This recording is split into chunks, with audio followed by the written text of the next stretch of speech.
목사님들께서 아실지 모르겠지만 종교자유정책연구원이라는 곳이 있습니다. 한국교회를 전략적으로 공격하는 단체인데요. 사실 대광고를 법적으로 공격했던 그 강희석 군 사건을 기점으로 종자연이 만들어집니다. 근데 그때 종자연을 만들도록 기획하고 설계했던 사람이 저고요. 그래서 대광고등학교 소송의 사실상 전략가가 저였습니다. 그래서 우리 김순규 장로님께서 섬기고 계시는 로고스하고 이 결전을 했는데 결국은 우리가 이겼습니다. 그래서 우리라고 하면 그때의 우리죠. 지금은 아니고 그걸 기점으로 우리 목사님들 아시겠지만 예전에 고속도로를 이렇게 가다 보면은 Jesus loves you 간판이 있었어요. 근데 그게 위헌이라고 공격해서 철거시켰던 전략가도 저였고요. 그 다음에 아마 기억하시겠지만 2008년 11월에 이 종교 편향 문제가 이슈화되면서 국가공무원법 개정안, 그게 당시에는 종교 편향 방지법이라는 이름으로 불렸었는데 그 국가공무원법 개정안이 통과되기 직전까지 갔었습니다. 근데 그 법을 기획했던 사람도 접니다. 그래서 그 법이 얼마나 위험한 법이었냐면 그게 통과되면 공적 영역, 그러니까 국공립학교 교사라든지 공직자라든지 이런 공적 영역에 있는 분들이 적극적으로 선교하다가는 형사처벌까지 받을 수 있는 그런 아주 무시무시한 법이었는데요. 그래서 아마 그 당시에 우리 교회에서 많은 기도들을 하셨을 걸로 제가 알고 있습니다. 그런데 이제 제가 그 법을 2007년에 기획했는데 2008년에 입법되기 직전까지 갔었던 것이죠. 그 외에도 많은 것들을 했습니다. 그러니까 교회에 사람들이 오게 되면 거기서 교회에서 투표하면 사람들이 모이지 않습니까? 그럼 혹시나 교회의 영향을 받으면 안 되니까, 왜냐하면 투표하러 온 날 이렇게 목사님들께서 말씀을 전할 수도 있고, 그러니까 전단지를 나눠줄 수도 있고 선교할 수 있기 때문에 그걸 막으려고 또 그게 위헌이다 이렇게 주장도 했고요. 그리고 아마 사랑의 교회가 어떻게 법적으로 공격당했는지 이런 걸 아시면 그 종교자유정책연구원이 줄여서 종자연이라고 부르는데요. 얼마나 전략적으로 기독교를 공격했는지 아실 수 있을 겁니다. 그래서 저는 사실 그런 그 전략가 역할을 하다가 2007년에 국가공무원법 개정안 기획을 한 그 직후에 이제 더 센 거를 준비하려고 뭐를 하면 이제 한국교회를 확 흔들어 버릴 수 있을까 이걸 이제 연구하려고 다시 절에 들어가서 숨어서 이제 연구를 하고 있었는데 그때 하나님께서 그 절에서 연구를 하면 보통 제가 좀 편안함을 느껴야 되는데 계속 두통이 와가지고 절을 벗어나면 괜찮다가 다시 돌아오면 또 아프고 이런 일이 반복돼가지고 제가 이제 절에서 못 버티고 집으로 돌아와가지고 제가 CTS에 엄청 여기 CTS 오셨네. CTS에 엄청 그 열심히 시청하는 시청자였습니다. 그 당시에.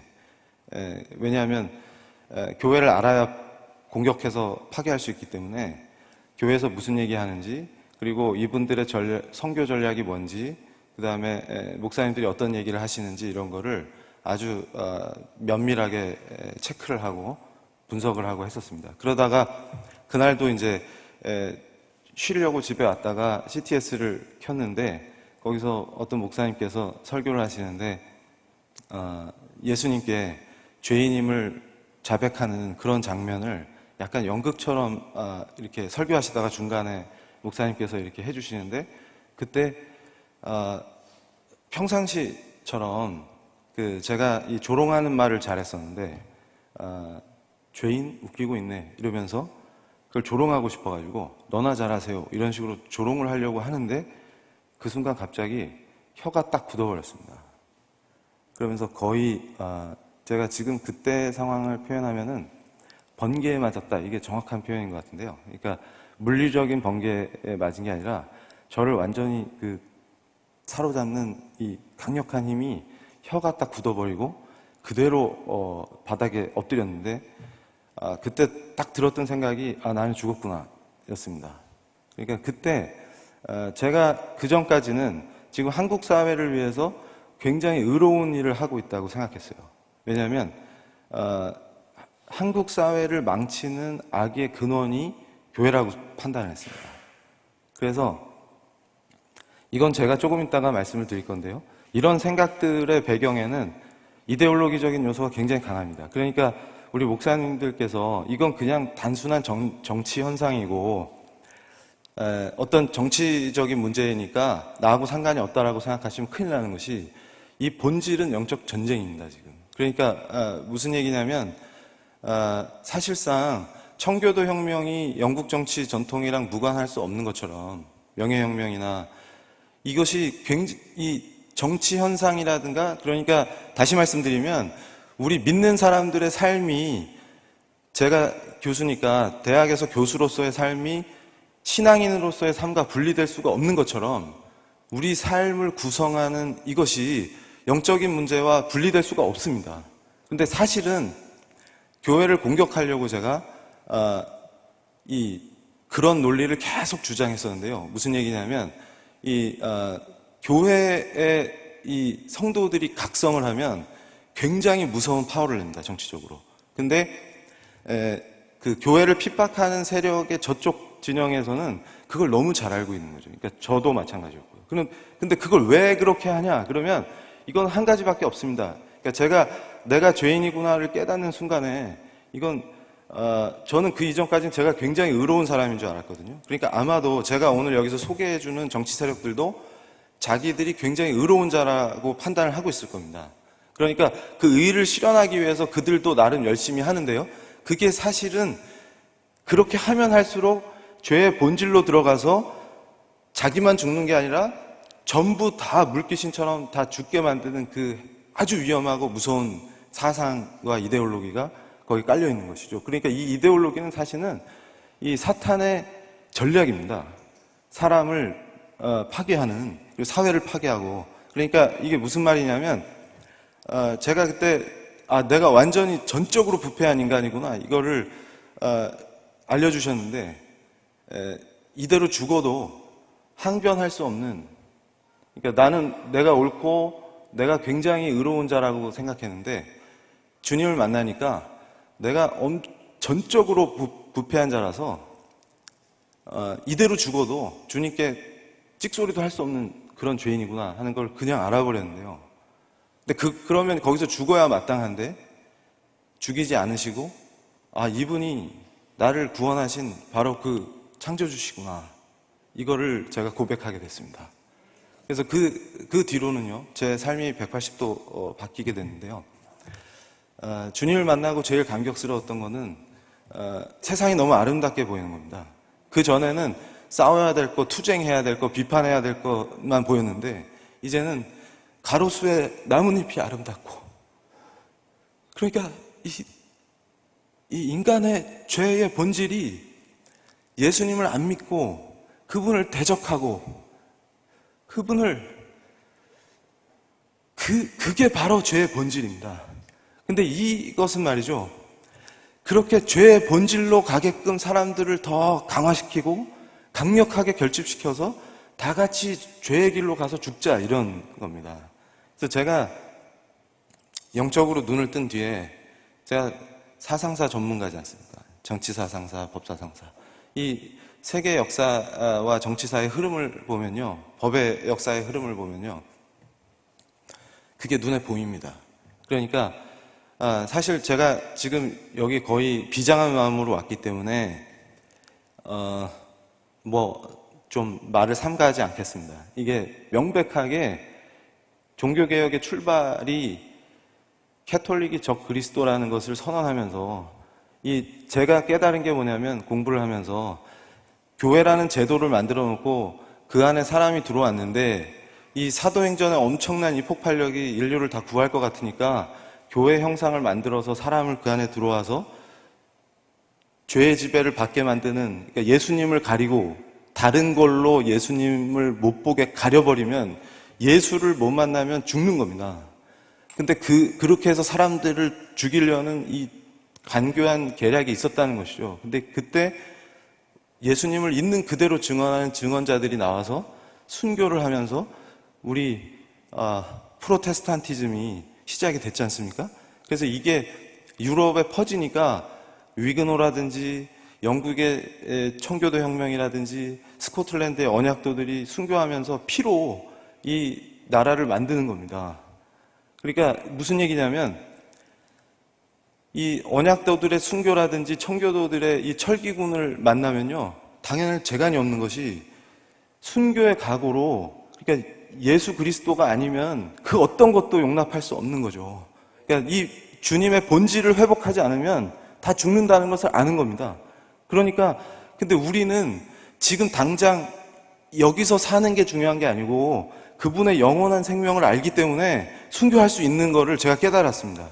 제가 에딘버러에 가서 연구할 때 자연법 연구하러 갔다가 종교개혁 공부를 계속 한 겁니다. 현장을 답사하면서 언약도들이 죽고. 근데 이게 도대체 이게 뭐지? 제가 스스로 제 자신에게 자꾸 자문을 하는 겁니다. 이게 천정이 없는 감옥에서 비가 오고 춥고 고통스러우면 사람이 본능적으로 도망을 치게 돼 있거든요. 근데 이 사람들은 왜 도망갈 수 있는데 가지 않고 여기서 다 죽는가? 예수님을 부정하느니 죽는 게 난 정도가 아니라 제가 나중에 깨달은 게 예수님은 영원하신 생명이시기 때문에 그분을 따르면 영원한 삶을 갖는데 그거 도망쳐서 한 3, 4년 더 살아봐야 뭐 하겠습니까? 그걸 아는 사람이 어떻게 거기서 예수님을 부인하고 거기서 살아남겠습니까? 그게 바보죠. 그러니까 영적인 눈을 뜨면은 도망치는 게 바보로 보이는 겁니다. 근데 인간의 눈으로 보면은 거기 남아서 죽는 게 바보로 보이지만 그분을 보면 도망치는 놈이 바보가 되는 거죠. 그거 좀 더 생명 연장해서 뭐 하겠습니까? 이 무의미한 이 죄의 지배를 받는 육의 세계에서 생명 더 연장하면 뭐 하겠습니까? 우리 주님을 위해서 죽는데, 그러니까 그 엄청난 스피릿이 자본주의도요, 청교도의 삶이 현실에서 실현되면 프랑스의 위그너처럼 자기만 잘 사는 게 아니라 이교도들까지 복을 받는 엄청나게 아름다운 체제를 만듭니다. 근데 이게 우리 종교개혁의 정신이 다운되면 물신을 숭배하는 더러운 자본주의가 되고요. 이거를 딱 물고 공격합니다. 그래서 세상을 흑암에 덮이게 만들어버리는 이 구조가 있더라는 것이죠. 그러니까 결국은 뭐냐면 이 모든 세력의 결집은 종교개혁으로 만들어진, 특히 유럽에서 만들어진 그 프로테스탄티즘을 기반으로 한 자본주의와 그걸 토대로 만들어진 자유민주주의 체제를 공격하는 겁니다. 전체적으로. 그러니까 근데 가만히 보십시오. 그 본질이 어디 있나? 그랬더니 교회에 있습니다. 그러니까 이 교회를 깨지 않으면 혁명이 안 됩니다. 그러니까 무슨 얘기냐면 이들이 경험한 게요.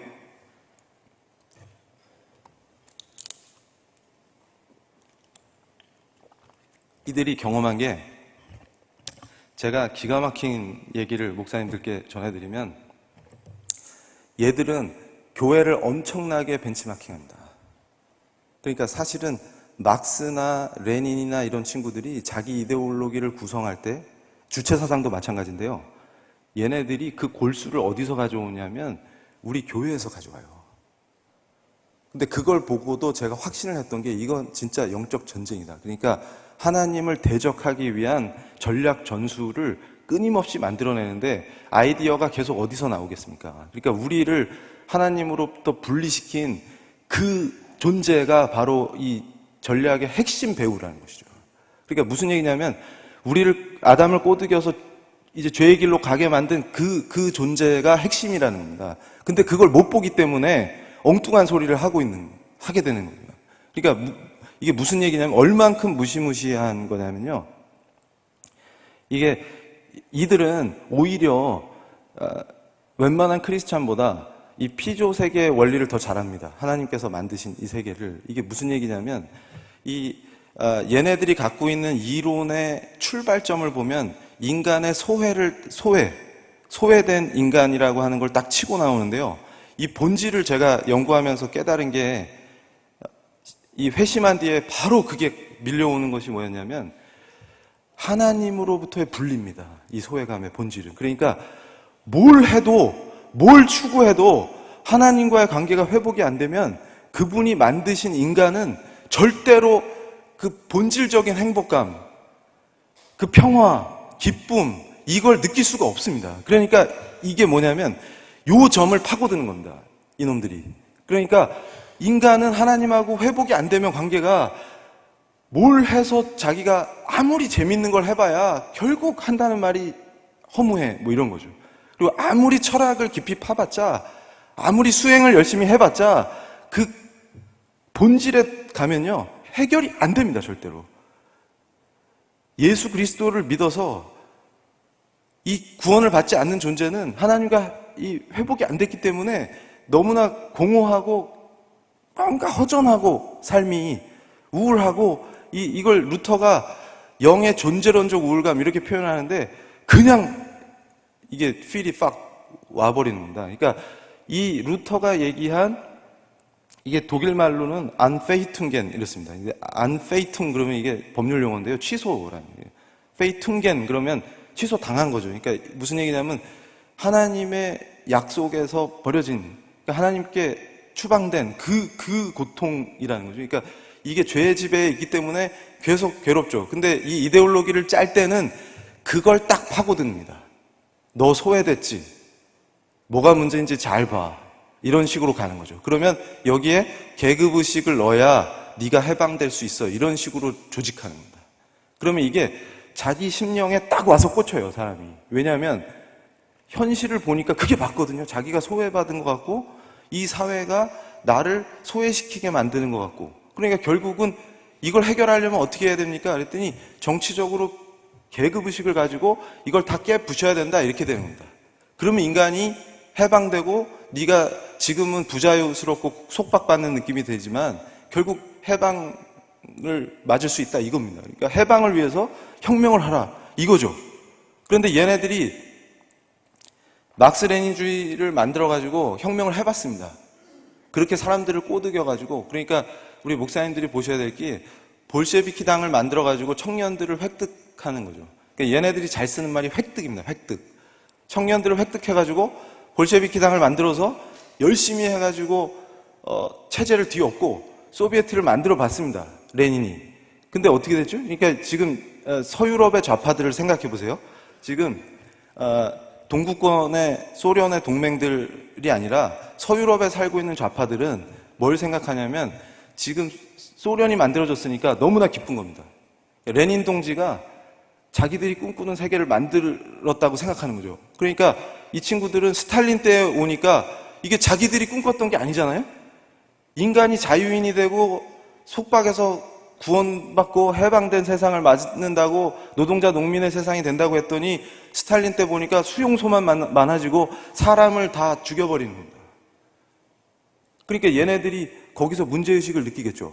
아니 이게 뭐지? 우리가 이 혁명만 완성하면 이제 다 끝났다. 이제 인간이 해방된 존재가 된다. 이러고 좋아했는데 막상 체제를 만드는 꼴을 보니까 스탈린 때에 오니까 이건 완전히 사람을 죽이는 그런 체제고, 얘네들 체제 안에 있으면 사람이 노예가 되기 때문에 자율성이나 자주성이 상실됩니다. 북한을 보시면 정확하게 이해가 되시죠? 아마 목사님들 중에 우리 새터민 사역하신 분들은 저보다 더 잘 아실 거예요. 사회주의형 인간이 어떤 인간이 되는지. 이게 구원하고 아무 관계가 없는 거예요. 해방하고도 아무 관계가 없고 오히려 인간을 더 노예와 구속과 속박으로 몰고 가서 다 죽여버리는 그런 거죠. 그러면 이자들이 그걸 보고서 회개를 하고 이 길로 갔다가는 안 되겠구나, 이렇게 해야 되는데 그렇게 되면 구속사가 아니죠. 그러니까 우리 입장에서는 예수님이 전 세계를 구원하실 때까지 우리가 끝까지 달려가야 되는데 저들도 마찬가지라는 겁니다. 근데 이제 그걸 보고 나니까 이게 뭔가 문제가 있다 그랬더니 그 본질적인 문제를 보고서 회개하고 돌아서는 게 아니고요, 더 나은 전략을 개발하게 됩니다. 그게 무슨 말이냐면 기존의 전통적인 막스 레닌주의가 실제 정치 현실로 나타났을 때 그 문제들을 서유럽의 좌파들이 보고서 그럼 이제 우리는 어디로 가야 합니까? 이렇게 되는 거죠. 그랬더니 얘네들 입장에서의 종교 개혁을 합니다. 그게 뭐냐면 과거에는 그 나라 체제 자체를 혁명으로 뒤집어서 자기들 정부를 세우는 거예요. 근데 이제 얘들이 종교개혁, 지들의 나름의 종교개혁을 하면서 전략의 판을 바꿉니다. 그게 뭐냐면 사람을 바꾸지 않으면 안 바뀐다는 걸 아는 거죠. 그러니까 아무리 체제를 만들어도 사람이 안 바뀌면 혁명이 성공할 수 없다는 걸 알아버렸습니다. 왜냐하면 그러니까 사람을 바꾸려고 하다 보니까 수용소에 넣고 죽이고 해도 안 되거든요. 그러니까 이거 어떻게 해야 되나 이럴 때 기가 막힌 이 대괴수가 등장하게 되는데요. 그게 누구냐면 중국의 마오쩌둥입니다. 그러니까 지금 목사님들께서 이걸 아셔야 되는 게 지금 동성애와 이런 걸 내세워서 유럽을 초토화시킨 얘네들의 그 사상의 배경에 마오이즘이 있다는 겁니다. 근데 이걸 아는 분이 거의 없어요. 이게 무슨 얘기냐면 유럽을 저렇게 황폐화시키고 교회를 쓰러뜨린 그 최대의 전략이 68혁명이라는 거였습니다. 68혁명. 근데 이 68혁명의 핵심 이데올로기가 마오이즘입니다. 그러니까 제가 지금도 현실을 똑똑히 봐라 이렇게 얘기하는 게 중국 공산당이 얼마나 위험하고 무서운 놈들인지 그 본질을 아셔야 됩니다. 근데 지금 그걸 모르고 중국과 손을 잡자라고 하는 짓들을 하는 거죠. 이게 다 죽자는 얘기입니다. 그러니까 우리 목사님들께서 명확하게 아셔야 되는 것이 뭐냐면 지금 한국이 굉장한 위기 상황에 처해 있습니다. 지금 내후 외환이요. 이 정도의 강도가 엄청나게 위험해서요. 이건 우리가 만들어 놓은 이 체제 자체가 위협받고 있는 상황이죠. 근데 이게 문제는 뭐냐면 밖에서 치고 안에서 대응하는 방식이 얘네들의 항상 핵심 방식입니다. 그러니까 무슨 얘기냐면 통진당의 이석기 사건 보셨죠? 그거 생각하시면 돼요. 그러니까 이석기가 왜 잡혔습니까? 저처럼 이런 강연할 때 잘 준비하고 있다가 유사시에 남한을 혼란에 빠뜨리는 행동을 하라는 거 아닙니까? 주요 시설을 공격하고. 근데 그 얘기하다 잡혀간 거잖아요. 근데 그 자를 풀어주자고 하는 사람이 누굽니까, 지금? 그걸 보셔야 됩니다. 그러니까 이게 무슨 얘기냐면, 그래서 제가 뭐라고 표현을 했냐면, 통진당은 친남노당이다. 그러니까 옛날 6.25 때 남노당이 했던 짓거리를 똑같이 하는 겁니다. 근데 그들을 해산시키지 않아도 되겠습니까? 근데 그 해산을 반대하는 사람들이 있다는 거는 제정신이 아니란 얘기죠. 그럼 우리는 어떻게 해야 됩니까? 그걸 그냥 내버려 두면 안 됩니다. 그러니까 이들의 생각들은 뭐냐면 무슨 방법을 써서라도 결국 본질이 뭐냐 그랬더니 제가 이 구속사회 관점에서 역사를 다시 보니까 뭐냐면 한국은 교회가 세운 나라라는 걸 분명히 알 수 있습니다. 흑암이 덮어서 희망이 하나도 없을 때 우리 믿음의 선배들이 순교하고 기도하고 이 과정에서 세워진 나라라는 게 명확하게 눈에 보입니다. 그러니까 지금 저들이 1919년이 건국이라는 얘기를 하는 것도 제가 그 의도를 다 알고 있습니다. 왜 그러냐면 이게 제가 자세히 설명드릴 수 없기 때문에 나중에 또 혹시 존경하는 목사님들께 제가 말씀드릴 기회가 있으면 말씀을 드릴 텐데 이게 뭔 얘기냐 하면요. 오히려 쟤네들이 상해 임시정부를 굉장히 조롱했었습니다. 노인들 모여서 힘도 없고 바보 집단이다 이러면서 공격했었어요. 이게 왜 그러냐면 조선공산당이 중심이 된 게 아니라 조선공산당도 포함되어 있었던 거거든요. 근데 지금 와서 갑자기 1919년이 건국이라고 주장하는 목적이 있습니다. 어쨌든 근데 저는요 뭘 보냐 하면 똑같은 1919년에 필라델피아에서 우리 믿음의 선각자들이 선포한 게 있습니다. 한국 독립을. 미국이 독립했던 독립선언을 했던 그 자리에서 우리는 독립하게 되면 반드시 자유민주주의 국가를 세우고 기독교 국가를 세우겠다. 근데 저는 자유민주주의 체제도 중요하지만 그 뒤에 기독교 국가를 세우겠다. 이게 우리 헌법 정신이라고 생각하는 거죠. 이게 진짜입니다, 이게. 그래서 그거를 위해서 목숨을 걸고 순교하면서 나라를 세운 거예요. 근데 이 스피릿이 우리가 떨어지면 안 됩니다. 근데 이런 얘기를 하면 만약에 교회 우리 믿는 사람이 아니면 저보고 미쳤다고 하겠죠. 정신 나간 사람이다. 근데 뭐라고 불러도 괜찮습니다. 저는 이제는 전에는 제가 숨어 있었거든요. 제 연구만 하고. 왜냐하면 너무나 현실이 흑암에 덮이고 어려우니까. 근데 이제 문제는 뭐냐면 그런 상황에서 만들어진 이 체제를 이분들은 효과적으로 공격하려고 하니까 가만 보니까 어떻게 됩니까? 이 일제가 한국교회를 핍박한 이유들을 기독교 핍박이라는 책에서 이승만 대통령이 당시에 배고인 사건을 겪으면서 다 정리를 해놨습니다. 왜 그러냐면 교회가 살면요 이 체제를 지배할 수가 없습니다. 왜냐하면 청년들이 희망을 품어요. 교회에 와서 은혜 받으면 식민지 백성이 쪼그라들고 우리는 이렇게 살다 죽어야 돼 이렇게 좌절하는 게 아니라 하나님의 소망을 품고 확 일어나 버리니까 일제가 이걸 두려워합니다. 근데 이 스피릿이 나라를 세우는 원동력이었다는 거죠. 그러니까 무슨 얘기냐면 이 체제를 깨려면 교회부터 깨야 됩니다. 그러니까 혁명을 하려면 교회부터 부시지 않으면, 그러니까 이게 뭐냐면 교회가 스피릿이 떨어지면 밥이 되죠.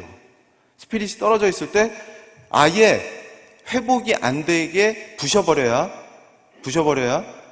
이 체제 자기들 혁명을 완성할 수 있는 겁니다. 이게 본질입니다. 그러니까 무슨 얘기냐면 교회를 칠 때는 모든 세력이 연합합니다. 이게 무슨 얘기냐면 제가 이제 여기서 설명을 드릴 건데 레닌도 이 친구를 좋아했는데 이태리 좌파 사상가 중에 안토니오 그람시라는 친구가 있어요. 근데 이 친구가 얘기한 게 지금 기본 전략이 됩니다. 이들의. 이게 무슨 얘기냐면 얘네들은 전쟁을 하고 있다고 생각해요. 지금. 그러니까 혁명은 지금 전쟁 중인 겁니다. 이 사람들이. 그러니까 혁명을 하고 있는 투사들인데 교회는 무방비 상태죠. 아무 생각이 없습니다. 근데 이게 뭔 얘기냐면 그람시가 뭐라고 얘기했냐면 진지전, 기동전 이런 얘기를 했어요. 이게 무슨 말이냐면 러시아처럼 농업국가는 기동전으로 확 해가지고 혁명해서 볼셰비키 혁명을 성공시킬 수 있는데 서유럽을 봤더니 얘네들이 전통이 만만치가 않다. 뭐냐면 이게 기독교 전통. 그러니까 자본주의를 하는데 청교도 윤리로 사회가 통합되고 인간이 해서는 안 되는 짓과 해야 될 짓을 하나님 말씀으로 명확히 알고 이렇게 되니까 이 진지가 너무 탄탄해가지고 깰 수가 없는 겁니다. 이해가 되시죠? 그러니까 이걸 뭐라고 부르냐면 진지를 깨야 되니까 진지전이다. 이거 장기 전쟁입니다. 진지를 구축해 놓으면 그걸 깨는데 시간이 오래 걸리지 않습니까? 장기 전쟁이에요. 그거를 진지전이라고 표현합니다. 그래서 서유럽의 종교개혁 전통으로 세워진 체제를 어떻게 효과적으로 파괴할 건가가 얘네들 전략의 핵심인 거예요. 근데 이제 대박이 난 게 있습니다. 그래서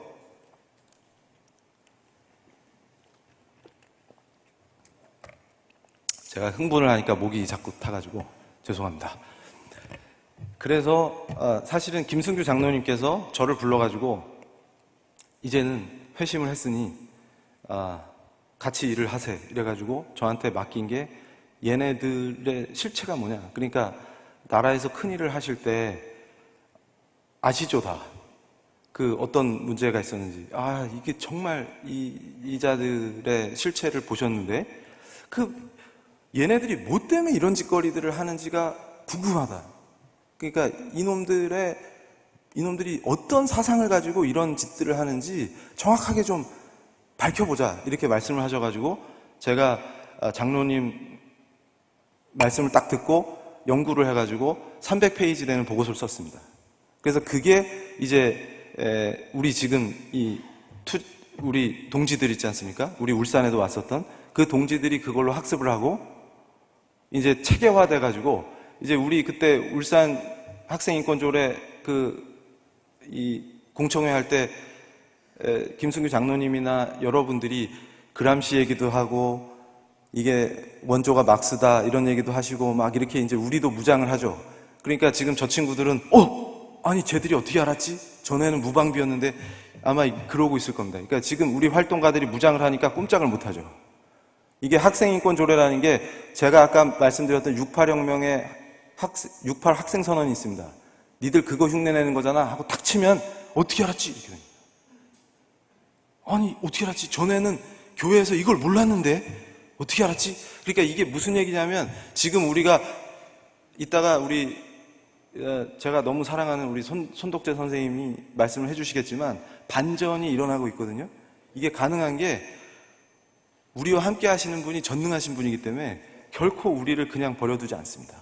이거 완전히 역전시켜가지고요. 제가 이제 뭐라고 표현하냐면 이거는 쓰나미다, 죽음의 쓰나미다 이렇게 표현합니다. 그래서 68혁명이 뭔지 제가 정확하게 말씀을 드리면 이겁니다. 얘네들의 모토가 있어요. 혁명의 모토. 그러니까 얘네는 어떻게 하는 거냐면 명확하게 마오쩌둥이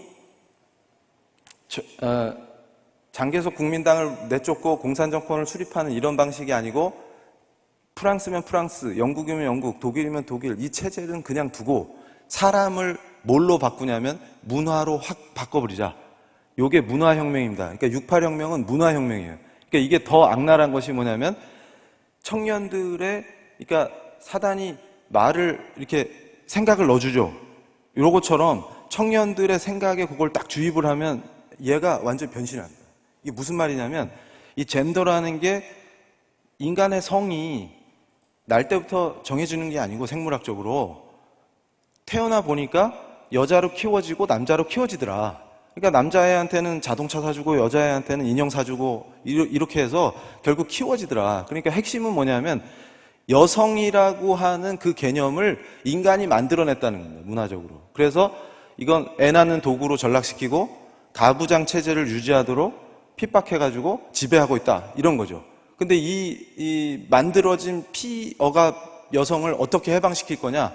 그랬더니 젠더라고 이름 붙인 그거를 그러니까 지금 굉장히 착각하고 있는 게 주디스 버틀러나 이 젠더 이론의 핵심 철학자들은 젠더조차도 해체해라 이게 핵심입니다. 그러니까 무슨 얘기냐면 인간의 성을 한 50 몇 가지로 열거하는 거는 구분하는 걸 의미 없게 만들겠다 그 얘기입니다. 그러니까 무슨 얘기냐면 하나님이 창조하신 그 창조 질서 자체를 그러니까 제가 보세요. 복음이 인간이라면 다 받아들일 수 있는 진리죠. 그것처럼 이놈들이 뭘 공격하냐면 난 놓고 기억자도 모르는 사람이 봐도 자연이 하나님께서 창조하신 이 세계 질서가 보입니다. 그러니까 제가 지난 주말에 간증 집회에 강사로 초대돼서 갔다 왔는데 그때 이 생물학 하시는 성대 강 교수님이 청중 중에 계셨는데요. 저한테 장문의 편지를 보내주셨어요. 이메일로. 그게 동물들도 자기가 과학자로서 연구를 해보니까 동물들도 이런 짓을 안 하는데 하물며 인간이 이따위 짓을 하는데 이게 지금 그래서 제가 뭐라고 했냐면 이건 죄의 본질로 가자라고 할 때 하나님께 대적하는 게 제가 처음에 그랬듯이 이게 죄의 본질 아닙니까? 이거를 강화시켜서 난 놓고 기억자도 모르는 자들에게까지 어떤 이데올로기를 주입하느냐면 하나님 같은 거 없고 인간이 모든 걸 만들어내고 구성할 수 있는 거야. 심지어는 네가 태어날 때 정해져서 어쩔 수 없는 이 성이라고 하는 것도 네가 새로 구성하면 돼. 이렇게 가르치는 겁니다. 근데 이 생각이 주입되면요. 이걸 철학적으로 싹 세팅을 합니다. 그러니까 사실은 제가 강조하는 게 목요일에 아마 그 CTS에서 동성애 톡톡 이거에 제가 패널로 나간 이유가 이걸 얘기하려고 나갔던 거거든요. 그러니까 무슨 얘기냐면 이렇게 해서 사람을 획득하는데 그 배경에는 뭐가 있냐면 모든 금지하는 것을 금지하라. 이게 68혁명의 모토거든요. 그럼 이게 무슨 말이냐면 기존에 갖고 있던 권위를 다 해체시켜라 그 말입니다. 그러니까 예를 들면 목사님이 교회에서 설교할 때 목사님 멱살을 잡고 이게 해방이죠. 학교에서 선생님이 말씀하실 때 선생님을 공격하고 여선생님을 성희롱하고 이게 해방이라는 거예요. 해방이라고 가르치는 거예요. 이게 뭔 얘기냐면 니들을 억압하고 있는 그 도덕 규범이라든지 사회 윤리라든지 이런 모든 것이 다 허상이었고 부르주아들이 지네 지배 체제를 만들기 위해서 팔아. 교회 저놈들이 자본주의 형성되는데 저 종교개혁한 놈들이 저놈들이 만든 거야 이게. 프로테스탄티즘이 자본주의야. 저놈들이 지들이 자본주의 세계를 지배하려고 그걸 만들어가지고 이게 다 허위야, 허위. 원래 하나님이라는 것도 없고 하나님이 우리한테 주셨다는 법 같은 것도 의미가 없는 거고 우리가 만들면 돼, 만들면 돼. 그리고 원래 도덕, 윤리 이런 거 없는 거야. 이렇게 가르쳐버리는 거예요. 근데 여기서 결정적인 역할을 한 게 바로 마오이즘입니다. 그러니까 프랑스 좌파들이 마오이즘을 수입해가지고요, 이걸 여기다 탑재를 하니까 갑자기 폭발력이 생겼어요. 왜냐하면 이게 이데올로기라는 게요, 이론과 사상이 딱 체계를 갖춰야 힘을 발휘합니다. 그러니까 성경 말씀을 읽고 체계화하는 것처럼 얘네들도 그렇게 해버린 거예요. 그래가지고 그걸로 유럽을 확 휩쓸어가지고 68년도에 도쿄대학이 불타잖아요. 그게 바다를 건너서 일본까지 휩쓸었던 게 그게 6.8혁명입니다. 그러니까 얘네들이 지금도 뭐라고 하냐면요, 이 6.8의 정신은 정권을 탈취하는 건 아니었지만 세계를 변화시켰다 이렇게 표현합니다. 실제로 변화돼요. 왜 그러냐면 6.8혁명 정신으로 무장을 하면요, 무슨 일이 벌어지냐면 기존에 자기들이 이건 하면 안 돼, 그러니까 인간이 하나님 안 믿는 이교도들조차도 양심이 있기 때문에 인간으로서 차마 이 짓은 못하겠다라고 하는 이 라인을 무너뜨려 버리는 겁니다. 그럼 이제 무슨 일이 벌어지냐면요, 이렇게 돼가지고 젊은이들이 미쳐가지고 파리가 완전히 무법천지가 돼버렸어요. 독일도 마찬가지고. 그러니까 심지어는 이 네오막시스트 교수님이 강의를 하는데 여학생이 교수님이 혁명에 적극적이지 않다고 나와가지고 강의하고 있는 노 교수님, 그 아도르노 교수거든요. 이 사람이 프랑크푸르트 학파 네오막시즘의 핵심 인물입니다. 이 양반을 넥타이를 잡아가지고 강제 키스를 해버려요. 그럼 여학생들이 와 좋아하고 얼레리 꼴레리 이러면서. 이게 6.8 정신이에요, 이게. 그러니까 이게 어디서 왔나 보면 중국의 문화혁명이 스승을 죽이는 거 아닙니까? 홍위병들이. 이해되세요? 지금 상황이? 이걸 여기다 탑재해버린 거예요. 거기다 뭐가 있냐면 음란하고 퇴폐한 문화 중에 히피 문화가, 애들이 캠프를 열어가지고 같이 모이면 여기서 집단 섹스를 벌이고 마약을 먹고 이런 애들입니다. 그래서 지금 보면은 이 6.8 정신의 히피 애들은 자기가 부모인데 초등학생 자기 자녀가 자기 집에 데려와서 부모가 있는데 지방에서 성관계 하는 걸 용인하는 인간들입니다. 그 정신으로 세계를 바꾸자 했는데 그 자들이 성장해가지고, 그때 그 젊은이들이 성장해가지고 유엔을 장악해버립니다. 그래서 지금 인권 패러다임을 얘네들이 바꿔요. 그러니까 이건 정말 목사님들이 아셔야 되는 게, 원래 인권 패러다임이라는 게 인간의 존엄성으로부터 인간의 권리를 추론하는 방식인데요, 인간이 왜 존엄하냐고 물으면 답할 길이 없습니다. 그래서 하나님께서 그분의 형상으로 창조했기 때문에 존엄하다 이렇게 가는 거예요. 그러니까 권리가 필요한 거죠. 그리고 거기에 종교개혁을 거치면서 하나님 앞에 모든 인간이 평등하다는 게 이게 합쳐지면서 근대 인권 체계가 만들어졌어요. 이거 매우 훌륭한 체계였죠. 근데 얘네들은 뭐라고 하냐면 이론적으로 설명을 못합니다. 니들이 얘기하는 인권 이론의 이론적 근거가 뭐냐 이렇게 물으면 궁색해요. 그러면서 한다는 얘기가 일단 당연하다고 전제하고 갑시다 이렇게 해요. 그러니까 존엄하지 않으면 권리가 필요 없거든요. 그러니까 이게 무슨 얘기냐면 존엄하게 만들어주신 인간이 존엄하지 않은 짐승만도 못한 존재로 전락시키게 하는 걸 얘들은 인권이라고 부르는 거예요, 지금. 근데 이게 쫙 퍼지면요, 제일 먼저 벌어지는 현상이 교회가 다 죽습니다. 왜냐하면 교회가 지금 스피릿이 떨어져 있어요. 청년들이 떠나고 있습니다. 그때 이 청년들이 이걸 접하면요, 얘들한테는 이게 복음이에요. 왜냐하면 성적 근기가 없댄다, 얘들아. 이게 복음이죠. 왜냐하면 이 육신의 죄의 지배를 받는 죄인의 속성에 딱 들어맞는 버전을 주니까 청년들이 이게 복음이네 이러면서 완전 다 미쳐버리는 겁니다. 그러면서 그거를 단지 음란한 걸로만 포장하면은 이게 지식인들한테 소통이 안 돼요. 이걸 기반으로 고도의 철학을 만들어서 다 장악하는 겁니다. 그런데 지금 문제는 뭐냐면 한국 상황을 보셔야 되는 게, 한국에는 NL과 PD라고 하는 양대 좌파 세력이, 핵심 세력이 있습니다. 이게 무슨 얘기냐면 NL은요, 얘네들이 민족해방전선인데 민족주의 세력인데 얘네가 주류입니다. 주류. 그래서 이 친구들은 20대에 주체 사상으로 완전히 사상 무장을 한 친구들이에요.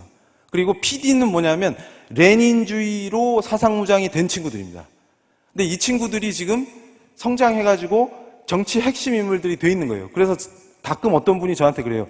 그때 젊을 때 그 친구가 아니지 않냐. 지금은 바뀌었다 이렇게 얘기하죠. 그래서 제가 그분한테 뭐라고, 참 순진하십니다. 예를 들어서 대학생 때 UBF 했던 사람이 지금 일반 교회 집사님을 하면 신앙의 스타일이나 방식은 바뀌었는데 본질이 바뀝니까? 제가 물어봤어요.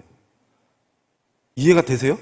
그러니까 지금 20년, 그때 민주화 투쟁 한답시고 걔들 그거 할 때 주체사상 학습하고 수령님 타령하던 애들이 지금 때가 어느 때인데 아직도 그거 하겠어요? 이렇게 아주 순진하게 말씀하시는데 본질이 안 바뀌어요. 이론이나 노선이 수정되는 거지 본질이 안 바뀐다고요. 그런데 본질이 안 바뀐 이들도 뭐를 슬퍼하냐면 소련과 자기들이 그렇게 좋아했던 국제공산당 코민테른이 소련이 붕괴되면서 붕괴됐죠. 그러니까 지금 우리 목사님들이 아셔야 되는 것이 지금도 제 또래 지식인들은 술 한잔 걸치면 국제공산당 노래를 불러요. 몸에 배 있다는 얘기예요. 그러니까 제가 지나다니면서도 저도 모르게 찬송가 찬양 흥얼거리는 것 같이 얘들이 그런 애들이라는 거죠. 그러면 문제는 뭐냐면 그런 식으로 뇌 구조가 돼 있으면 저 68 정신이 들어오면 얘네들은 그거에 열렬하게 호응하게 됩니다. 그러니까 이 배경에는 뭐가 있냐면 NL이 주사파인데요, 사실. 그 통진당의 이데올로기가 주체 사상입니다. 제가 시간이 없어서 자세히 말씀을 못 드리는데 그걸로 학습이 한번 돼버리면요, 이게 들어오면 너무 잘 맞아요, 이게. 그런데 문제는 뭐냐면 그 본질이 기독교와 미국의 적대적인 이유가 주체 사상의 핵심이 반미가 탑재돼 있죠. 근데 이들의 전략 전술을 아셔야 되는 게 통일 전략 전술이라는 게 있습니다. 이게 뭐냐면 김일성이 했던 건데요. 얘네는 이 전략 전술로 철저하게 무장을 해요. 그리고 중국 공산당이 가르쳤던 그 마오이즘의 전략도 마찬가지입니다. 이게 무슨 얘기냐면 김일성이 절대 사회주의라는 말을 못 쓰겠어요. 혹시 아셨습니까? 그 사실을?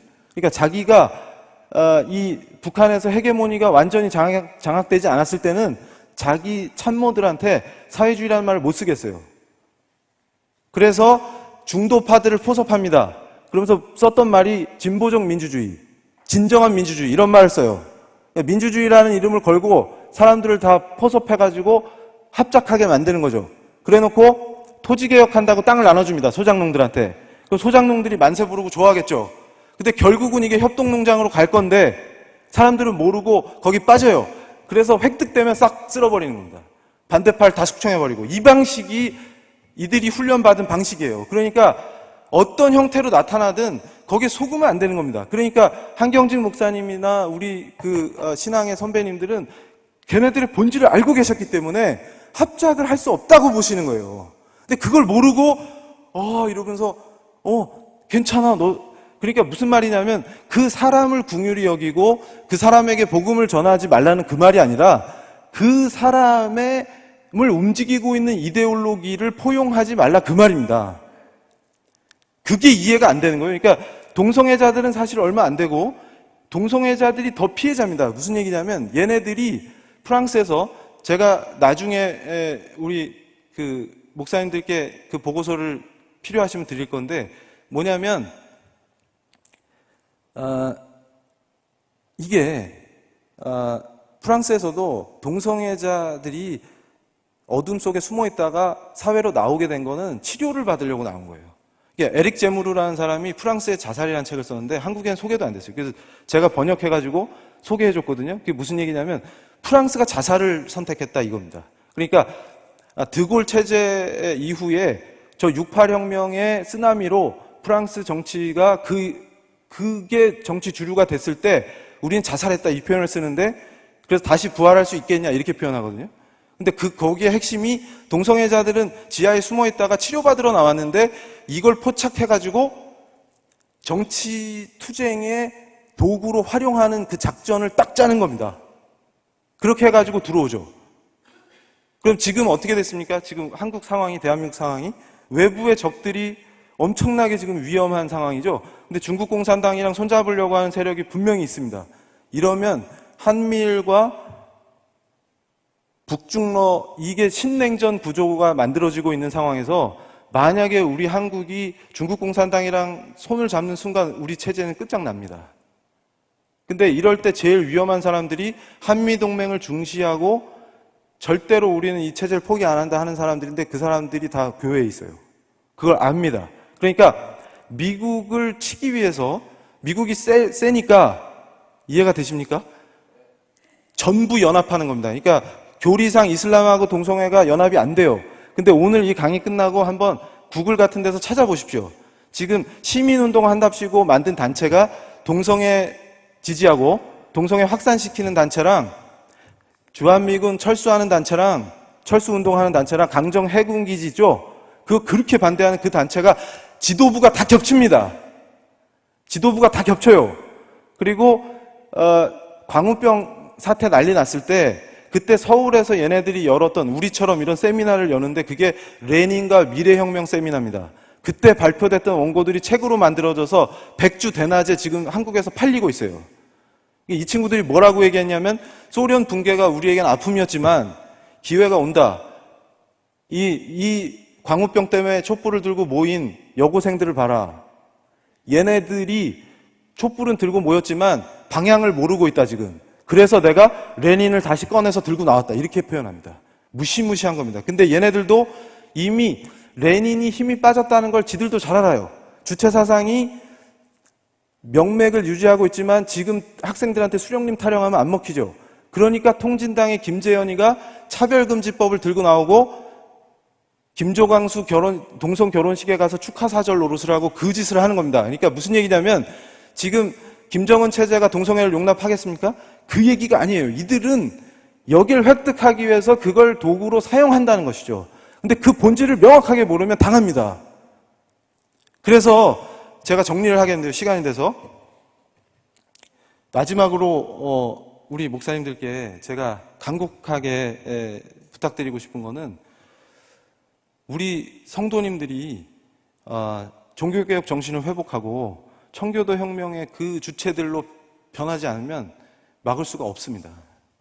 그러니까 목사님들께서 골수를 쪼개는 설교로 존 오웬처럼 이 철기군을 깨우셔야 됩니다. 그래서 이 도시, 우리 도시 울산이 완전히 하나님의 도시로 선포되고 완전히 이걸 흑암을 덮는 저 세력을 이걸 저는 쓰나미라고 표현하거든요. 이게 덮치면 정말 이게 대책이 없습니다. 이게. 근데 이게 법이요 한번 만들어지면요 바꾸기가 어렵거든요. 그러니까 제가 맨 밑에 GM이라고 써놨잖아요. GM 성주류화. 이걸 제가 처음에 한국에서 우리 믿는 분들한테 이 GM 젠더 메인스트리밍 이게 얼마나 무서운지 아십니까? 이랬더니 GM은 자동차 아니야? 이래가지고 그러면 다 죽는 겁니다. 이게 무슨 말이냐면 마지막으로 요 얘기만 제가 하고 마칠게요. 성주류화 이게 얼마나 무서운 거냐면요. 제가 아까 68의 세력이 유엔을 접수했다 이렇게 표현했죠. 그 얘기는 뭐냐면 유엔이 가난한 나라들을 저개발 국가를 원조해 주지 않습니까? 그걸 ODA라고 그러는데 ODA를 줄 때 성주류화를 받아들이지 않으면 안 주겠다 이겁니다. 그래서 전 세계를 우리가 전 세계를 복음화하자 이렇듯이 얘들은 그걸로 싹 쓸어버리려고 하는 겁니다. 그러면 이미 유럽의 그 종교개혁의 원산지가 다 파괴됐죠. 교회가 다 사라지고. 근데 이제 개발도상국까지 쓸어버리겠다는 겁니다. 돈을 주면서 GM을 받아들여요. 이 GM이 뭐냐면 아까 제가 말씀드렸던 그 흉악함, 인간의 성별을 부정하는, 그래서 부모 원, 투가 되는 그거를 심는 겁니다. 근데 얘네들이요? 지금 속으시면 안 되는 게 여성의 권리를 신장시키자라는 이름으로 꼭 들어와요. 근데 이게 무슨 말이냐면 여성의 권리를 신장시킨다는 말은 남자 입장에서 남자만큼 신장시킨다 이런 의미가 있죠. 이것 역시 가부장적인 남성 중심의 사고다 이렇게 얘기하는 거예요. 그러니까 아예 성을 해체해버려야 진정한 여성 해방이다 이렇게 보는 거예요. 근데 그 단계로서 일단 젠더관념을 심어주면 그게 이루어진다는 게 얘네 전략입니다. 그래서 대한민국 정부가 제가 그 자료도 보여드릴 수가 있는데 우리 국민 세금으로 무슨 짓을 했냐면요. 이 성주류화를 법과 정책에 어떻게 스며들게 할 것인지 정책 보고서를 10개로 편찬해가지고 실행하고 있습니다. 그게 성인지 예산이라는 게 있어요. 그러니까 지방자치단체든 중앙정부든 어떤 국가기관이 예산을 편성할 때 이 젠더 예산을 반드시 편성하게끔 만드는 겁니다. 근데 이게요, 법을요, 아예 헌법 레벨에서 조례 레벨까지 전부 GM의 관점에서 만들어지는지 체크하고 점검하고 아니라면 그걸 투입해야 된다가 성주류화인데 그걸 우리 세금으로 했다고요. 정책으로. 그래서 제가 말씀드리는 게 지금 헌법 개정 논의 이게 그냥 나온 게 아니고요. 헌법에서부터 이걸 심어 나가자 이겁니다.